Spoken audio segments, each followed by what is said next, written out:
వరకు దాని మీద ఏం జరిగినా మాకు సంబంధం లేదు, రైతులు సర్వనాశనం అయిపోయినా మాకు సంబంధం లేదు.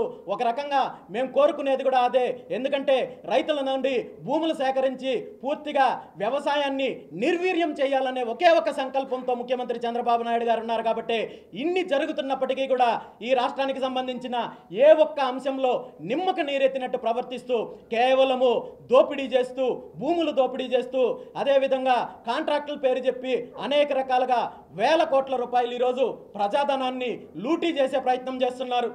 ఇంతకంటే వీళ్ళు చేసుకున్న మరో ముఖ్యమైనది ఏంటంటే ఈరోజు అది మేము అభివృద్ధి కంపెనీలు పేరు చెప్పి ఈరోజు 1 రూపాయికి వేల కోట్ల విలువైన భూములు 1 రూపాయికి పలానా ఎంఎన్సీ కంపెనీకి ఇచ్చాము, లేదంటే ప్రపంచ దేశాలన్నీ వ్యతిరేకించిన డేటా సెంటర్ని ఈరోజు మేము విశాఖపట్నానికి తీసుకొని వచ్చి తీర ప్రాంతాన్ని సర్వనాశనం చేసే కార్యక్రమం చేస్తున్నారు.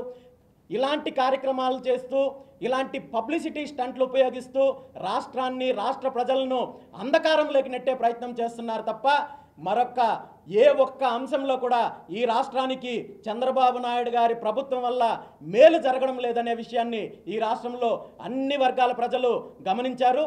ఇవేవి పట్టించుకొని ప్రభుత్వం మాత్రము చంద్రబాబు నాయుడు గారు తన ఆఫీసు నుండి ఇంటికి వెళ్ళడానికి ఆహ్లాదకరమైన వాతావరణం కావాలని చెప్పి 4 కోట్ల రూపాయలు పెట్టి లైటింగ్ డెకరేషన్ చేసే కార్యక్రమం చేస్తున్నారు.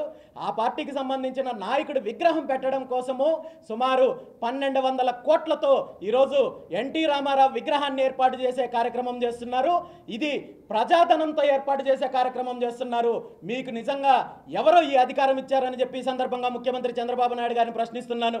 మీ నాయకుడికి విగ్రహం పెట్టాలనుకుంటే అది మీ పార్టీ నిధులతోటో, లేదంటే మీ సొంత నిధులతోటో, మీ కంపెనీ నిధులతోటో, మీ కుటుంబ నిధులతోటో చేయించుకోండి తప్ప ప్రభుత్వ నిధులతోటి, ప్రజానిధులతోటి 1200 కోట్ల రూపాయలు పెట్టి ఈరోజు విగ్రహం పెడుతున్నారంటే రాష్ట్ర ప్రజలు మిమ్మల్ని ఉమ్మేసే రోజులు వస్తాయని చెప్పి ఈ సందర్భంగా హెచ్చరిస్తూ, ఇప్పటికైనా ముఖ్యమంత్రి చంద్రబాబు నాయుడు గారు తన విధానాలను మార్చుకొని ఈ రాష్ట్ర అభివృద్ధి కోసము, ఈ రాష్ట్ర ప్రజల మంచి కోసము తోడ్పాటు అందించాలి. కానీ ఇలాంటి నీచ రాజకీయాలు చేస్తూ, ఈ విధంగా దోపిడీ చేస్తూ ఎవరైతే ఎదురు తిరిగారో వాళ్ళ మీద తప్పుడు కేసులు పెడుతూ పోలీస్ వ్యవస్థని నిర్వీర్యం చేసే కార్యక్రమం చేస్తే మాత్రము చరిత్ర మిమ్మల్ని క్షమించదని చెప్పి ఈ సందర్భంగా తెలియజేస్తూ, ఈ రాష్ట్రంలో ఈ దోపిడీ పార్టీలు, ఈ దోపిడీ కుటుంబాల యొక్క రాజకీయానికి, అధికారానికి అంతం పలికి ఈ రాష్ట్రంలో ఒక ప్రజా రాజకీయం దిశగా, ఒక ప్రత్యామ్నాయ రాజకీయం దిశగా, బడుగు బలహీన వర్గాలకు అధికారాన్ని అందించే దిశగా బీసీవై పార్టీ పోరాటం చేస్తుంది. ఇందులో ఎన్ని ఇబ్బందులు వచ్చినా, ఎన్ని ఆటంకాలు వచ్చినా, ఎంత కుట్రలు జరిగినా వెనకడుగు వెయ్యమని చెప్పి ఈ సందర్భంగా మరొకసారి తెలియజేస్తూ సెలవు తీసుకుంటున్నాను. Thank you.